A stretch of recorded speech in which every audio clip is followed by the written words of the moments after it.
Avui serà un gran dia, aprofita'l. Sembla que si no tens una llista de tasques no és impossible que siguis una persona eficient, organitzada, no tens una llista de tasques i no ets ningú, perquè tenim llista de tasques de tot tipus. De la compra, coses de fer la feina, llibres a llegir, viatges a fer, els propòsits de cap d'any i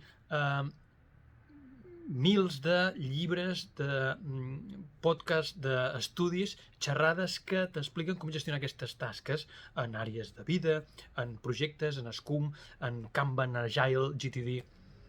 Les llistes de tasques han existit sempre. Les hem tingut sempre aquí amb nosaltres. De fet, històricament s'ha parlat en molts punts de llistes de tasques, però és en l'actualitat, en aquest ànim de productivitat, que han agafat més força. És impossible saber qui va inventar la llista de tasques, però potser la primera llista de tasques, segons el que ens explica la Bíblia, és el propi Gènesis, no? Les coses a fer per crear-ho tot plegat, o almenys així ens ho expliquen en el seu llibre Willpower, en John Tierney i el psicòleg Roy Baumeister. Us deixo l'enllaç on parlen aquí de la força de voluntat. En Leonardo, no el mutant de mitja closca amic d'en Donatello, Michelangelo i en Raffaello, sinó en Da Vinci. L'any 1482 va escriure el governador de Milà una carta on s'oferia per realitzar unes tasques, una carta on hi havia 10 punts, 10 tasques que ell podia fer. El 1791 va ser en Benjamin Franklin que va mostrar al món la seva llista de tasques. De fet, més que una llista de tasques, era una rutina d'hàbits. Es diu que Benjamin Franklin va inventar el concepte de calendar blocking, això d'anar col·locant tasques o ocupació de temps en el teu calendari per assegurar-nos que allò es pot fer o per bloquejar i que ningú t'ocupi el teu temps. És impossible fer una tasca si no hi dediquem un temps, no? Doncs el calendar blocking va una mica d'això, designar un temps a aquesta gestió de tasques. En un proper vídeo pot ser que parli una mica de coses que explica Franklin, organització empresarial, organització de tasques, organització del dia a dia, coses que ens explica la seva autobiografia. Brutal la llista de tasques que va fer en Woody Guthrie, un cantautor americà, l'any 1943, on exposava uns propòsits d'any nou amb tota la llista feta escrita a mà, amb tot de dibuixets al costat, dibuixets tipus doodle, amb tasques curioses com canviar-se els mitjons. Ja el veig allà fent la tasca aquest any. El meu propòsit és canviar-me els mitjons, afaitar-se, estalviar. Us deixo també la imatge a la descripció del vídeo perquè és entretingut de veure. Famosa proclama d'Umberto Eco, que no és l'inventor del Eco, que va dir la llista és l'origen de la cultura. I el 2011 va entrar en subhasta un paperot que suposadament és una llista de tasques de John Lennon. El preu de sortida va ser de $3.000. La llista de tasques en qüestió no la va escriure John Lennon, sinó la seva assistent. No sé per quin valor es va acabar venent. Avui, però, no us vull parlar de les llistes de tasques, de les to-do list, sinó justament al contrari, les not to-do list. La llista de coses que no hem de fer, la llista inversa.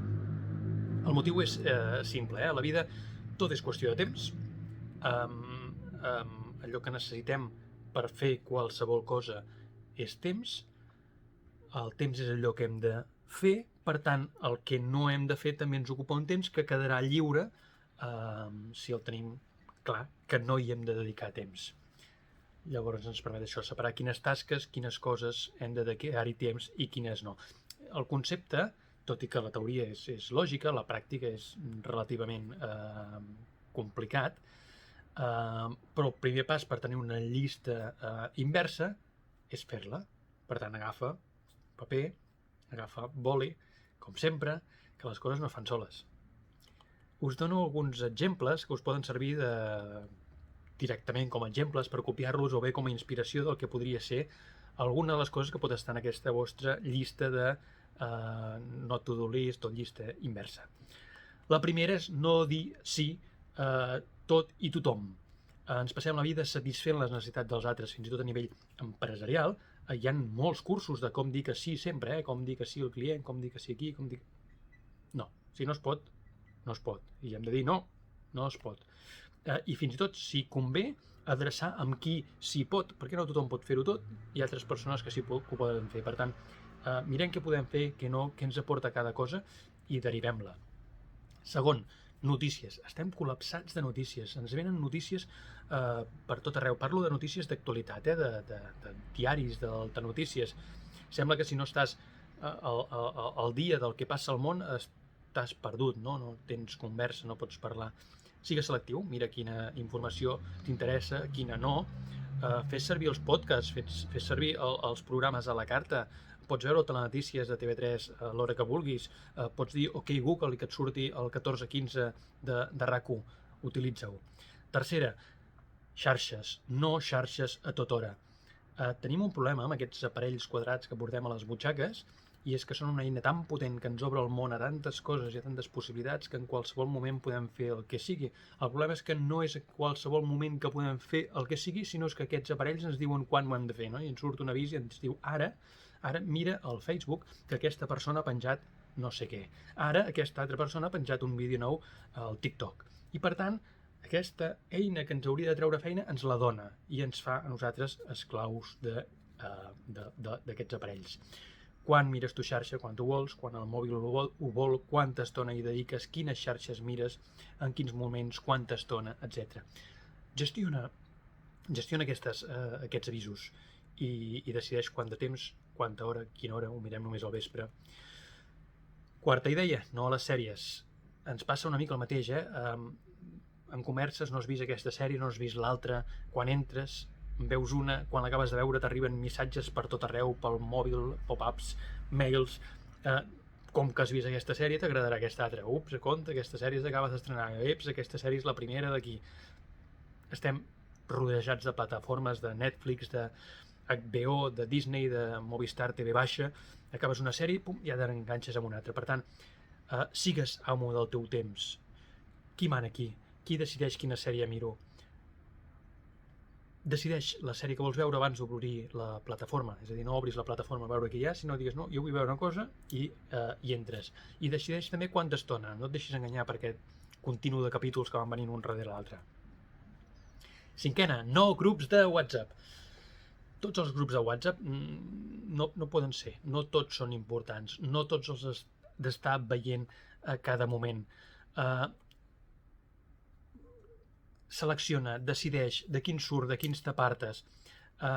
Si surts, sigues educat, no? Surto, tinc moltes coses a fer i no puc estar amb vosaltres tot el que voldria, rebo massa informació, de totes maneres aquí estic, no dubteu en contactar-me per privat si ho creieu necessari.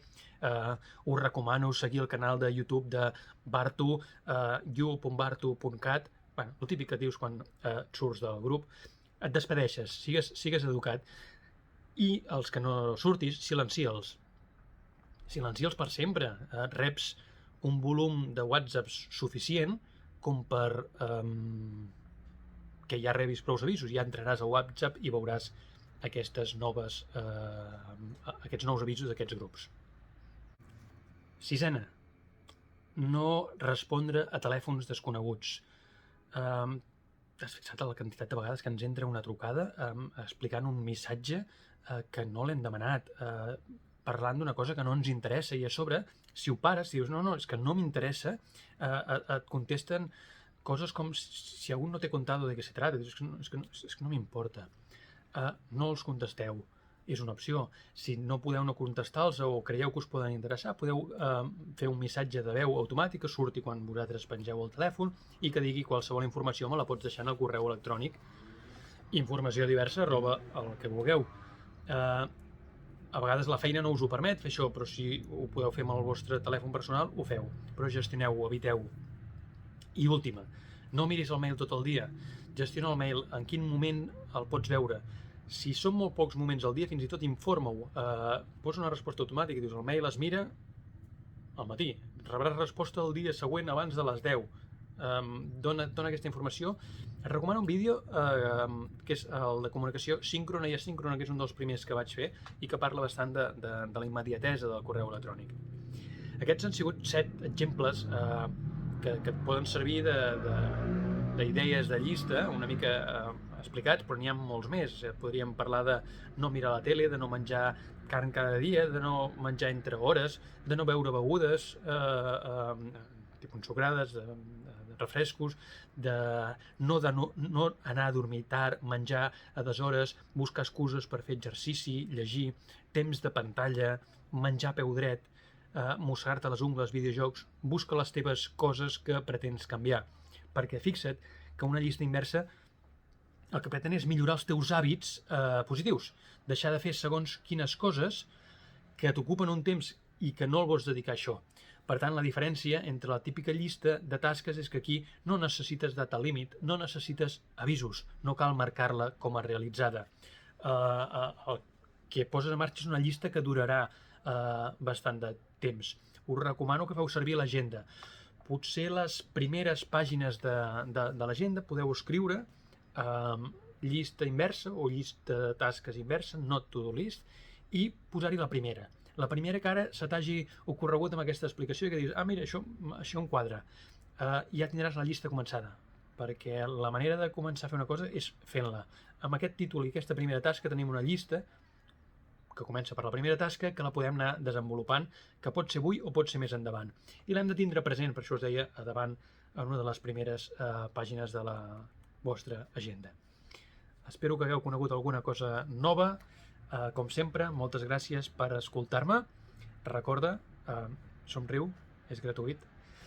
En aquest vídeo he posat un missatge ocult per una persona. Si tu vols rebre el teu, si vols que et digui alguna cosa en directe, no ho dubtis, fes-m'ho saber. Si t'ha agradat, ja ho saps. Si encara no estàs subscrit, no deixis passar més temps, ara és el moment, subscriu-te a l'altre costat. M'encantarà rebre tots els comentaris teus aquí sota mateix o a través del blog. No dubtis en compartir aquest vídeo, m'ajudaràs molt, amb qui ho creguis oportú, a través de xarxes, per Twitter, on vulguis. T'ho agraeixo. I tota la informació i totes les novetats, com sempre, a bartu.cat. Cuida't.